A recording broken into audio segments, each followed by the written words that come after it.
बिस्मिल्लाहिर्रहमानिर्रहीम। अस्सलाम वालेकुम स्टूडेंट्स। सेकेंड ईयर आपके बायोलॉजी के चैप्टर नंबर 17 का लेक्चर नंबर 21 है बच्चों। और हमारा आज का जो टॉपिक है difference between instinctive behaviour and learning behaviour. इन दो बिहेवियर्स में हम क्या देखेंगे बच्चों, फ़र्क देखेंगे। तो सबसे पहले एक पॉइंट इसका पढ़ेंगे, फिर इसको कंपेयर करेंगे इसके साथ, ठीक है। तो इंस्टिंक्टिव बिहेवियर क्या होता है? Type of behaviour that depends on the heredity material. ऐसा बिहेवियर जो किसके ऊपर डिपेंड करता है? हेरिडिटी मटेरियल के ऊपर डिपेंड करता है। विच द एनिमल इनहेरिट्स, जो जानवर क्या करता है अपने पेरेंट्स से हासिल करता है। एनिमल में B born with right responses, जो जानवर होता है जब वो पैदा होता है तो वो राइट रेस्पॉन्सेज के साथ पैदा होता है। Which are built in the nervous system, जो उसके नर्वस सिस्टम में पहले से बने होते हैं as a part of its inherited structure, जो कि उसके अंदर माँ बाप से आई होती हैं, ठीक है। दोबारा देख लें, इंस्टिंक्टिव बिहेवियर का पहला पॉइंट याद रखिएगा, ये ऐसा बिहेवियर होता है जो डिपेंड करता है हेरिडिटी मटेरियल के ऊपर कि माँ बाप ने अपने बच्चे को क्या दिया है, तो उसी के ऊपर ये डिपेंड करता है। So type of behaviour that depends on heredity material which the animal inherits. So इसका दारोमदार सिर्फ विरासती मादे के ऊपर होता है जो जानवर अपने माँ बाप से हासिल करता है। Animal may be born with right responses built in the nervous system as a part of its inherited structure. जो जानवर होता है जैसे ही वो पैदा होता है, चूँकि उसने कुछ स्ट्रक्चर्स होती हैं अपने माँ बाप से ली होती हैं, लिहाजा जैसे ही वो पैदा होता है उसके अंदर राइट रेस्पॉन्सेज मौजूद होते हैं। जबकि जो लर्निंग बिहेवियर है बच्चों, this is the type of the behaviour that depend on the environmental influence. इसमें माहौल का किरदार होता है। लर्निंग जो बिहेवियर होता है उसमें माहौल का किरदार होता है, but ability to modify the behaviour that depend on the heredity material, ठीक है। अब वो कितना अपना बिहेवियर मॉडिफाई करेगा उसका दारोमदार उसकी विरासत के ऊपर होता है, उसके डीएनए के ऊपर होता है, उसके क्रोमोसोम्स के ऊपर होता है, ठीक है। तो इसमें आप समझें दोनों का किरदार होता है। यहाँ पे हेरिडिटी मटेरियल का भी रोल होता है और इन्वायरमेंट का भी रोल होता है। लर्निंग बिहेवियर में दो चीज़ें काउंट होती हैं, एक इन्वायरमेंट का इन्फ्लुएंस, इन्वायरमेंट का इफेक्ट, और दूसरा हेरिडिटी मटेरियल। जितना हेरिडिटी मटेरियल अच्छा होगा उसका बिहेवियर, लर्निंग बिहेवियर उतना अच्छा होगा। ये जो था ये सिर्फ हेरिडिटी मटेरियल के ऊपर डिपेंड करता है जो उसको माँ बाप से मिलता है, जबकि ये हेरिडिटी मटेरियल के ऊपर भी डिपेंड करता है और साथ माहौल का भी किरदार होता है। माहौल फिर सिखाता है उस जानदार को। सो इन्वायरमेंट का रोल है और हेरिडिटी मटेरियल का रोल होता है लर्निंग बिहेवियर में।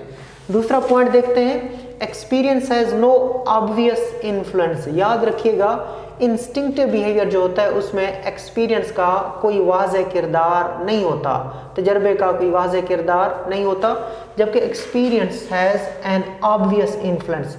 यहाँ पे जो एक्सपीरियंस होता है उसका ऑब्वियस इन्फ्लुएंस होता है, वाज़ेह असर होता है एक्सपीरियंस, ठीक है। बंदा जानदार अपने एक्सपीरियंस से सीखता जाता है और अपना बिहेवियर मॉडिफाई करता जाता है, और वो कितना अपना बिहेवियर मॉडिफाई करेगा उसका जो ताल्लुक होता है वो हेरिडिटी मटेरियल के ऊपर होता है। सो सेकंड पॉइंट क्लियर किया, लर्निंग बिहेवियर में एक्सपीरियंस का ऑब्वियस इन्फ्लुएंस होता है, जबकि इंस्टिंक्टिव बिहेवियर पैदाइशी होता है, जानदार को पैदा होते ही मिल जाता है, तो उसमें एक्सपीरियंस का कोई रोल नहीं होता। तीसरे नंबर पे depends on selection operating during history of species so that it helps in a adaptive या adaptability of the organism in the environment, ठीक है। तो इसमें आपने क्या सीखना है कि depends on the selection operating during history of species। यहाँ पे जो पूरी स्पीशीज होती है वो पूरी स्पीशीज वो रेस्पॉन्सेज शो करती है, ठीक है, जबकि यहाँ पे जो होता है वो एक जानदार अपने एक्सपीरियंस के लिहाज से वो बिहेवियर शो करता है। सो यहाँ पे स्पीशीज का लफ्ज़ याद रखना है, इनके एक स्पीशीज जो होगी उसमें जितने भी जानदार होंगे वो सेम बिहेवियर देंगे, जबकि यहाँ पे एक ही स्पीशीज के जो जानदार होंगे, लाइक मुख्तलिफ इंसान है लेकिन उनका ताल्लुक एक स्पीशीज से है, लेकिन हर एक का लर्निंग बिहेवियर, हर इंसान का लर्निंग बिहेवियर दूसरे से मुख्तलिफ होता है, ठीक। तो इसको आपने कहना है कि depends on selection operating during the history of species so that it helps in adaptability of organism in the environment. जबकि ये क्या है, depends on selection operating during history of individuals. इसमें हर इंडिविजुअल मुख्तलिफ तरीके से लर्न करता है और मुख्तलिफ तरीके से लर्निंग बिहेवियर शो करता है। ठीक है, आगे चले। During one's life time, during one's life time, एक जानदार की लाइफ टाइम में। ठीक है, so as to help organism in its adaptability in the given environment. 3 point आपने क्लियर किए कि यहाँ पे इन्वायरमेंट का इन्फ्लुएंस है और हेरिडिटी का रोल होता है, लर्निंग बिहेवियर है। यहाँ पे सिर्फ हेरिडिटी मटेरियल है, एक्सपीरियंस का रोल है, एक्सपीरियंस का रोल नहीं है। और ये जो बिहेवियर होता है ये एक फ़र्द की, एक जानदार की ज़िंदगी में मेन किरदार अदा करता है, जबकि ये बिहेवियर स्पीशीज़ की ज़िंदगी में मेन किरदार अदा करता है। आगे चलते हैं 4th पॉइंट की तरफ। Instinct can equip animal with series of responses, कि इंस्टिंक्ट का जो अमल होता है वो जानदार को क्या करता है, तैयार करता है, इक्विप करता है कि वो जानदार मुख्तलिफ किस्म के क्या दे सके, रेस्पॉन्सेज दे सके। This is advantageous for animal with short lifespan and with little or no parental care। तो याद रखिएगा, इंस्टिंक्ट का जो अमल होता है वो एक जानवर को तैयार करता है, सजाता है मुख्तलिफ रेस्पॉन्सेस से। और इंस्टिंक्टिव बिहेवियर उन जानवरों में बड़ा इंपॉर्टेंट होता है जिन जानदारों की ज़िंदगी शॉर्ट होती है और उसके बाद जिनकी पेरेंटल केयर या तो होती नहीं है, जिनकी पेरेंटल केयर या तो होती नहीं है या थोड़ी सी पेरेंटल केयर होती है। याद रखिएगा बच्चों, इंस्टिंक्टिव बिहेवियर जो होते हैं ये जानदारों को इक्विप करते हैं मुख्तलिफ किस्म के रेस्पॉन्सेस से। और इंस्टिंक्टिव बिहेवियर का फ़ायदा मिलता है उन जानवरों को जिनकी ज़िंदगी थोड़ी होती है और जिनको पेरेंट्स जो होते हैं, वालिदैन होते हैं, वो लिटिल केयर देते हैं, थोड़ी केयर देते हैं और या तो केयर देते ही नहीं है। सो पेरेंटल केयर जहाँ पे ना हो या थोड़ी हो, और जिनकी ज़िंदगी थोड़ी हो, जिनकी ज़िंदगी थोड़ी हो और पेरेंट्स केयर ना करें या थोड़ी केयर करें, वहाँ पे कौन सा बिहेवियर होगा, इंस्टिंक्टिव बिहेवियर होगा। जबकि यहाँ पे it can equip animal with A set of adaptive responses, ये जो लर्निंग बिहेवियर है इसमें भी जानदार को सजाया जाता है, जानदार को दिए जाते हैं, जानदार को तैयार किया जाता है मुख्तलिफ रेस्पॉन्सेज के ज़रिए। जानदार को मुख्तलिफ रेस्पॉन्सेज दिए जाते हैं ताकि वो माहौल को क्या कर सके, जवाब दे सके। This is advantages for those animal, इसको उलट करना है कि इसका फ़ायदा किसको मिलता है, for which have long life span, जिनकी ज़िंदगी लंबी होती है, एंड हैव पेरेंटल केयर, जिनकी पेरेंट्स केयर करते हैं, so that they can modify behaviour bye previous experiences, ताकि उनकी ज़िंदगी लंबी हो और माँ बाप उनकी केयर करें, फिर एक जानदार अपनी गलती करे, फिर गलती को ठीक करता जाए, ठीक हो गया तो ऐसा बिहेवियर लर्निंग बिहेवियर होता है। तो लर्निंग बिहेवियर भी एक जानदार को मुख्तलिफ रेस्पॉन्सेज से इक्विप करता है। और जो इम्पॉर्टेंट है वो ये आपने ये याद रखना कि लर्निंग बिहेवियर किन जानदारों के लिए ज़रूरी है, उन जानदारों के लिए ज़रूरी है जिनका लॉन्ग लाइफ स्पैन हो और पेरेंटल केयर ज़्यादा हो या पेरेंटल केयर हो।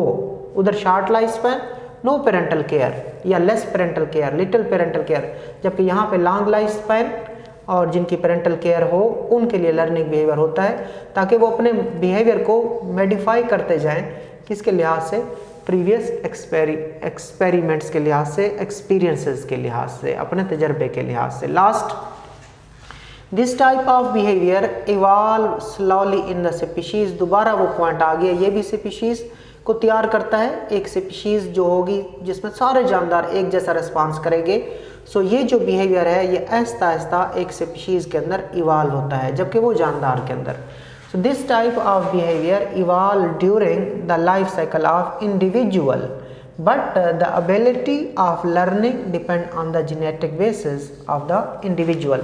सो ये वाला जो बिहेवियर है ये स्पीशीज़ की ज़िंदगी में स्लोली इवॉल्व होता है, जबकि ये वाला जो बिहेवियर है बच्चों ये एक जानदार, एक फ़र्द की ज़िंदगी में इवॉल्व होता है। हाँ, एक जानदार कितना सीखेगा उसका दारोमदार उसके डीएनए के ऊपर होता है, और डीएनए कहाँ से आता है, माँ बाप से आता है। ठीक है बच्चों, सो एक जानदार कितना सीखेगा उसका दारोमदार genetic basis of the individual के ऊपर होता है।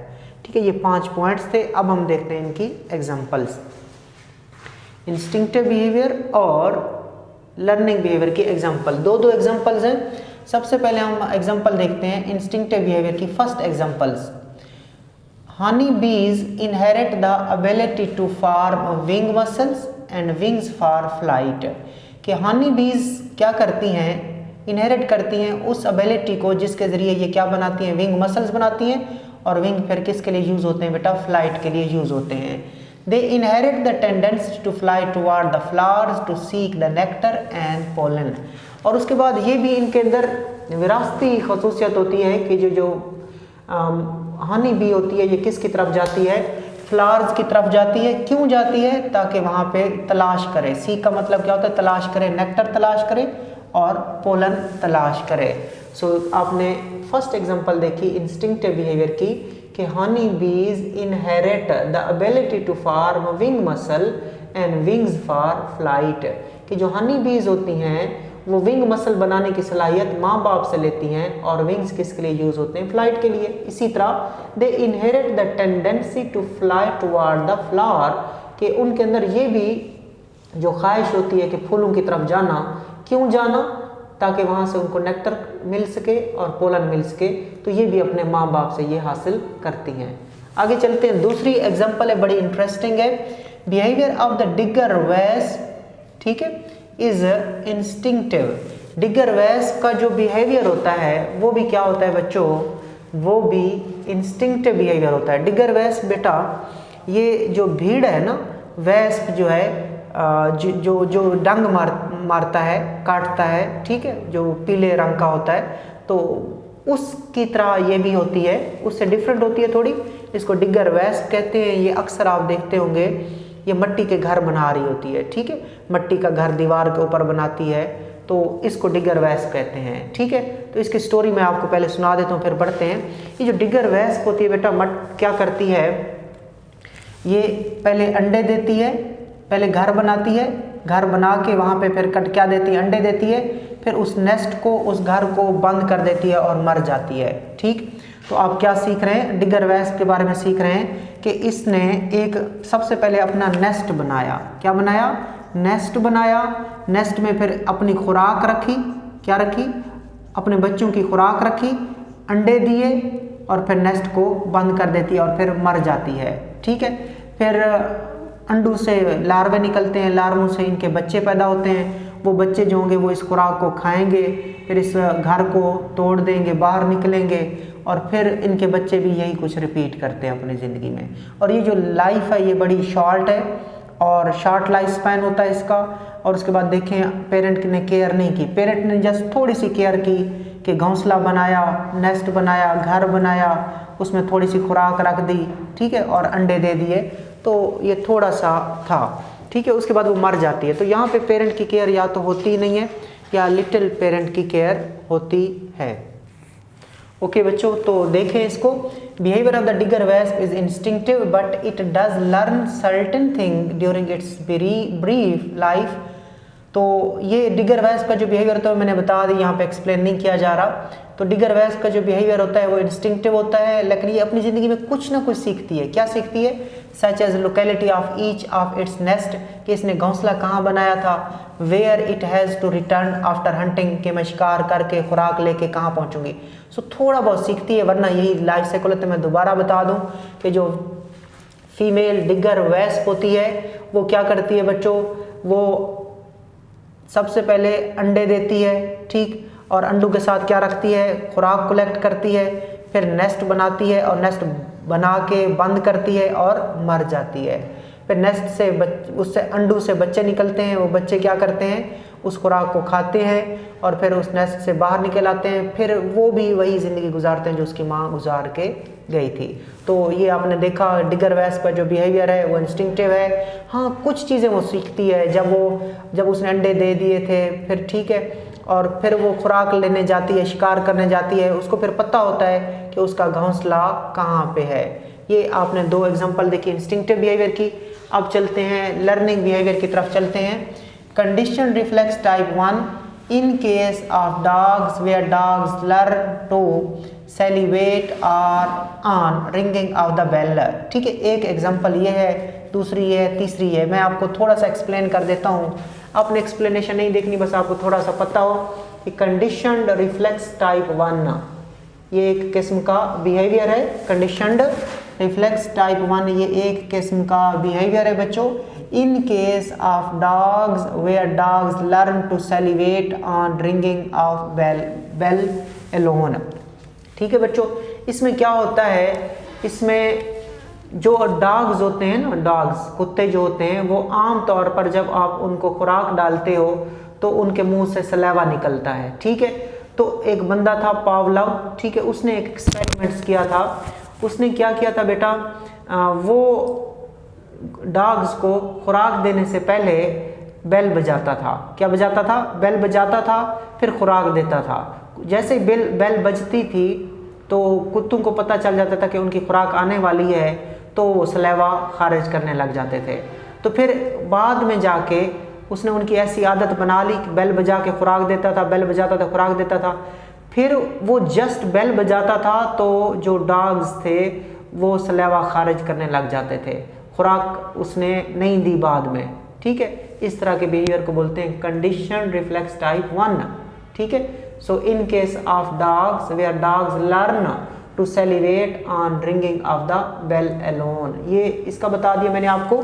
एक और है ट्रायल एंड एरर लर्निंग है बच्चों, ट्रायल एंड एरर लर्निंग है इन केस ऑफ कैट, ये भी एक बिहेवियर है। सो अगर कोई आपसे पूछता है ट्रायल एंड एरर लर्निंग क्या है, लर्निंग बिहेवियर है, condition reflex type 1 learning behaviour है। ठीक है, अब ट्रायल एंड एरर लर्निंग में क्या होता है, in case of cat when it learns to press the lever to open the door of the cage.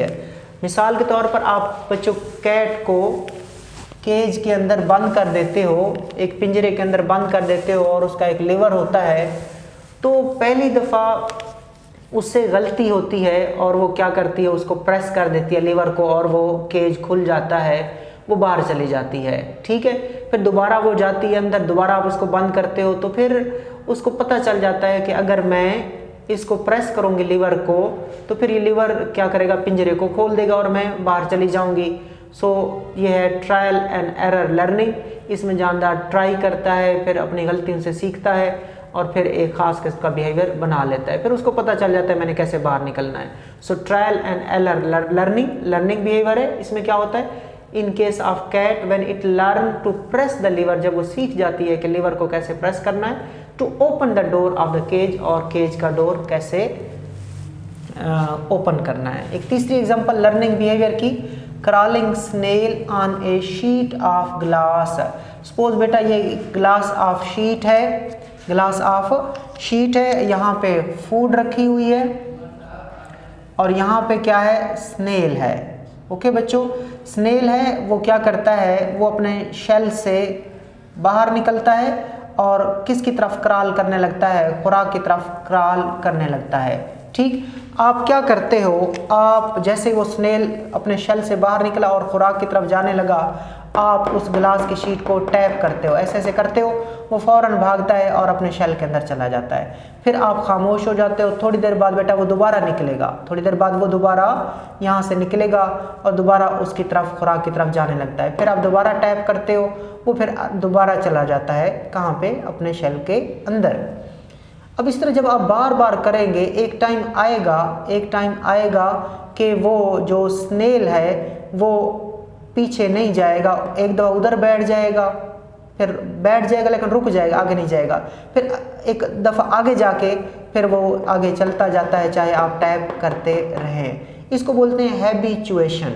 कौन सा बिहेवियर बच्चों, हैबिचुएशन, जिसमें वो जो रिपीटेड स्टिमुलस होता है उस जानदार का फिर उस रिपीटेड स्टिमुलस के लिए कोई रेस्पॉन्स नहीं होता, ऐसे बिहेवियर को हैबिचुएशन बोलते हैं। And this is also